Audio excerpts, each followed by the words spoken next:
Die regering sê vir ons, daar is nie geld om die brandstofheffing permanent te sny of selfs te verlaag nie. Nou huil ons almal krokodiltrane by die petrolpompe. Maar daar is glo miljoene vir 'n vloot luukse SUV's in KwaZulu-Natal en duisende vir John Steenhuisen se nuwe klere. In watter wêreld maak dit sin? Terwyl jy by die petrolpomp huil, deel die staat karre uit met rooi strikke asof dit Kersfees is. Dis nie ekonomiese keerpunt nie, Cyril. Dis 'n nasionale rooftog. Ek is Charlene Mostert en welkom by Minister van Menings. Druk daardie subscribe-knoppie op Solidariteit se kanaal sommer nou en volg ons ook op sosiale media terwyl jy besig is. As jy nie inteken nie, gaan die regering dalk môre aankondig dat positiewe denke ook belasbaar is. So maak gou. Ons begin vandag by die enigste ding wat vinniger as die kabinet se salarisse styg. Die brandstofprys. Teen die tyd wat julle hierdie kyk, is die nuwe pryse reeds aangepas en die meeste van ons dink seker dis goedkoper om die kar te stoot of dalk 'n Flintstones kar te bou, eerder as om hom vol te maak. Maar hier is die skok. Die Departement van Minerale Bronne en Energie het uiteindelik erken dat die prys onhoudbaar is. Bring die champagne, dames en here. Die kabinet het uiteindelik gesê, "Sjoe, dalk moet ons iets doen." En toe gaan drink hulle tee. Enoch Godongwana het toe aangekondig dat die brandstofheffing met R3 per liter verlaag gaan word. Maar net vir April. Ag, dankie tog, minister. Maar moenie te vinnig begin feesvier nie. Die regering is nie die soort wat vergeet en vergewe wanneer dit by geld kom nie. Hulle het reeds gesê hierdie R3 vermindering is net 'n tydelike verligting. Met ander woorde, hulle gaan seker maak hulle kry hulle geld dadelik terug. En hoe doen hulle dit?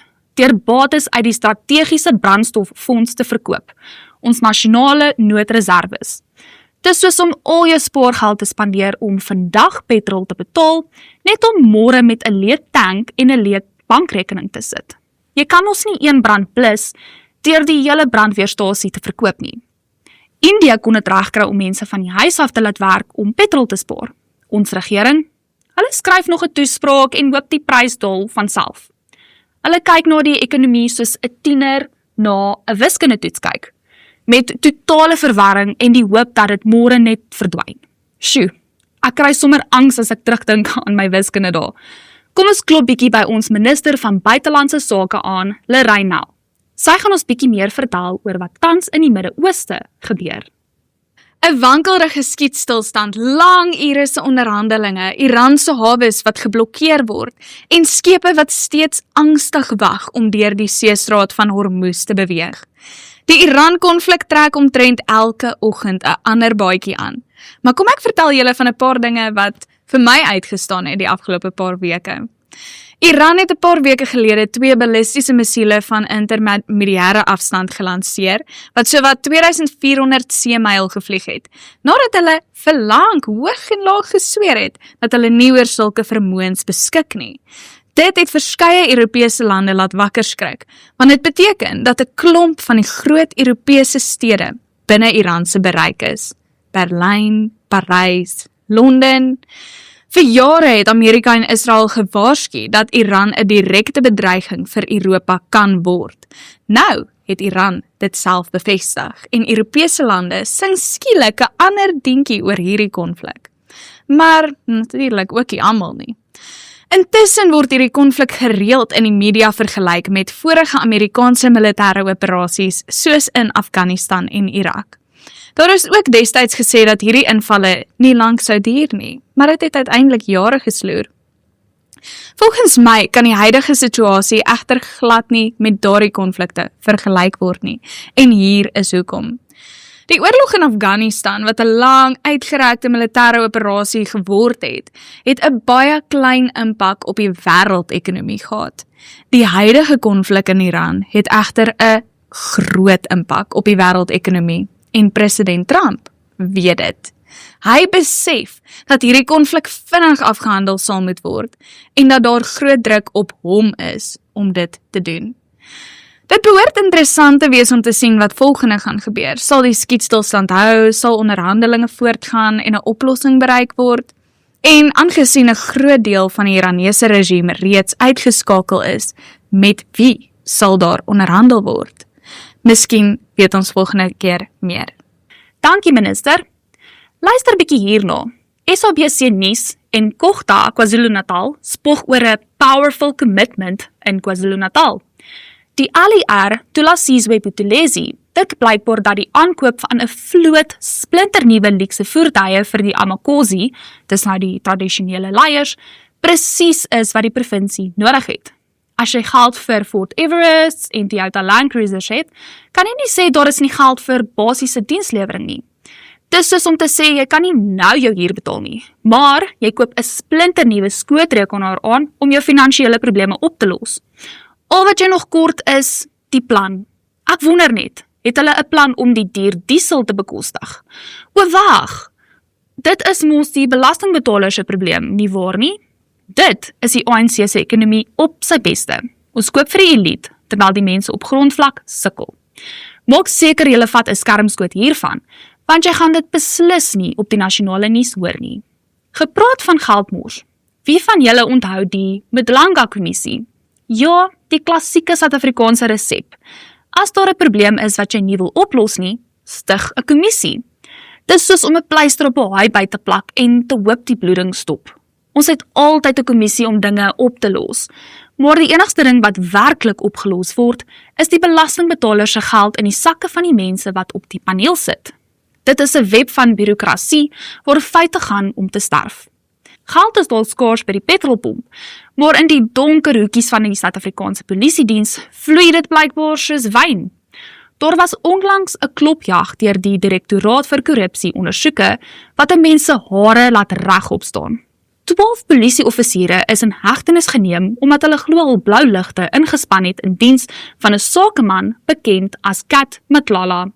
Dit gaan oor 'n tender van R360 miljoen vir Medicare 24 in die Tshwane distrik. R360 miljoen. En ons wonder hoekom daar nie geld vir nuwe polisievoertuie is nie, of hoekom polisiestasies se telefone nooit beantwoord word nie. Die offisiere wat ons moet beskerm was blykbaar te besig om Kat se belange te vertroetel. Dis die klassieke Suid-Afrikaanse tragedie. Die mense in uniform werk saam met die mense met die dik beursies, terwyl die gewone burger moet hoop dat die kat nie die muis vang nie. En daardie burger, dit is die belastingbetaler. Kom ons wees gou eerlik vir 'n oomblik. Daar is eintlik so baie eerbare polisieoffisiere. Dis juis hoekom dit hartseer is dat 'n groep SAPD-offisiere die hele SAPD, insluitend die goeies, se naam en reputasie deur die modder sleep. Intussen ondersteun die EFF en die ANC mekaar se stellings dat swart mense steeds onderdruk word. My mening, die enigste mense wat tans onderdruk word, is enigiemand met 'n belastingnommer, ongeag jou velkleur. Maar moenie dink die oppositie ontsnap my paneel nie. Volgens uitgelekte verslae wat tans die ronde doen, geniet John Steenhuisen 'n leefstyl waarvan die deursnee Suid-Afrikaner net kan droom. Hy ontvang reeds 'n ministeriële salaris en 'n salaris as DA-leier. Maar wag, daar is meer. Hy het glo ook 'n partykredietkaart vir bemarkingsuitgawes gehad en glo dat as jy wil, 'n klere-toelaag. John, as jou gekombineerde salaris op dieselfde vlak as die adjunkpresident is, kan jy sekerlik jou eie baadjies by Woolworths koop sonder om die party se kredietkaart te gebruik. Ek het iewers gehoor, Helen Zille het haar professionele pakkies en hakkies geruil vir 'n duikpak.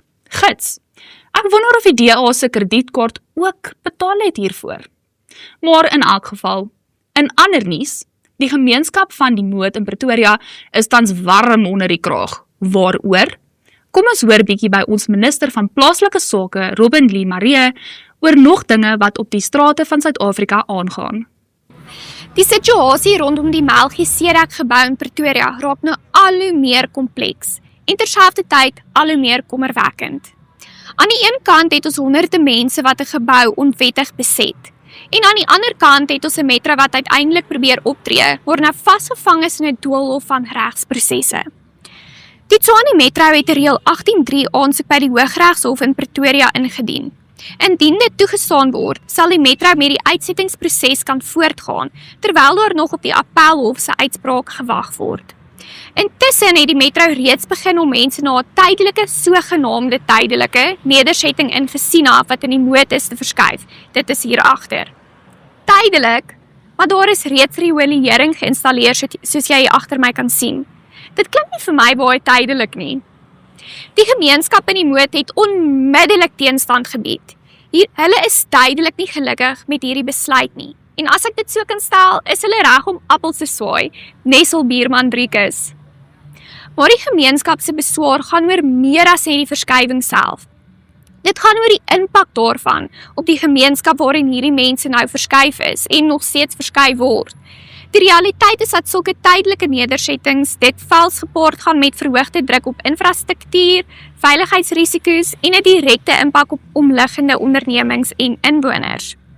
Met ander woorde, die probleem word nie opgelos nie, dit word net verskuif. En kan dit dan nie oplossing wees? Want as die staat nie daarin slaag om volhoubare, veilige en goed beplande alternatiewe te skep nie, word een gemeenskap se krisis eenvoudig net 'n ander gemeenskap se probleem. Die kernvraag bly dus: waar is die langtermyn oplossing? Want solank as wat die staat aanhou om krisisse rond te skuif in plaas daarvan om dit werklik aan te spreek, gaan ons aanhou om dieselfde probleme in woonbuurte te sien. Dankie minister. Dit bring ons dan by ons gunsteling segment, die ANC se verklarende woordeboek. Vandag se woord is uiters relevant vir ons kommissiekultuur en die staat se spaarvarkies. Die eerste woord in die woordeboek is kommissie. In Afrikaans beteken dit 'n formele ondersoek. In die ANC woordeboek beteken dit 'n baie duur manier om tyd te koop, totdat die publiek vergeet waaroor die skandaal gegaan het. Dit is basiese aftreefonds vir regters en prokureurs, waar die enigste uitkomste 'n verslag is wat niemand ooit gaan lees nie, maar wat 'n fortuin of minstens 'n Toyota Fortuner kos om te produseer. Dan is daar korrupsie. Die wêreld sien dit as diefstal. Die ANC sien dit as administratiewe foute deur kamerade wat net probeer het om transformasie te versnel. As jy 'n paar 100 miljoen verloor, is jy nie 'n dief nie, jy is net statisties uitdagend. En dan het ons ekonomiese keerpunt. Cyril sê dit elke jaar. In sy kop beteken dit seker ons gaan nou vorentoe. In die praktyk beteken dit, ons het teen die muur vasgery en nou kyk ons hoe vinnig ons kan agteruitry sonder dat die wiele afval. Wêreldwyd is dit onsekere tye. Die spanning in Iran en die globale onrus gaan ons beursies nog verder knou. Cyril sê elke jaar ons ekonomie is by 'n keerpunt, maar hy is tog reg. Ons draai in sirkels terwyl die brandstof opraak. Dit is ons keerpunt. Dit is al waarvoor ons tyd het in vandag se episode van Minister van Menings. Ek is Sharnay Mostert en dit was my mening. Wat is joune? Subscribe op Solidariteit se YouTube kanaal en los jou mening in die kommentaar. En as jy Cyril iewers sien, sê vir hom ons het die keerpunt gevind. Dis net 'n sirkel en dit is nogal teleurstellend. As jy enige krokodille sien wat in die slaggate swem, bel gerus die naaste DBV.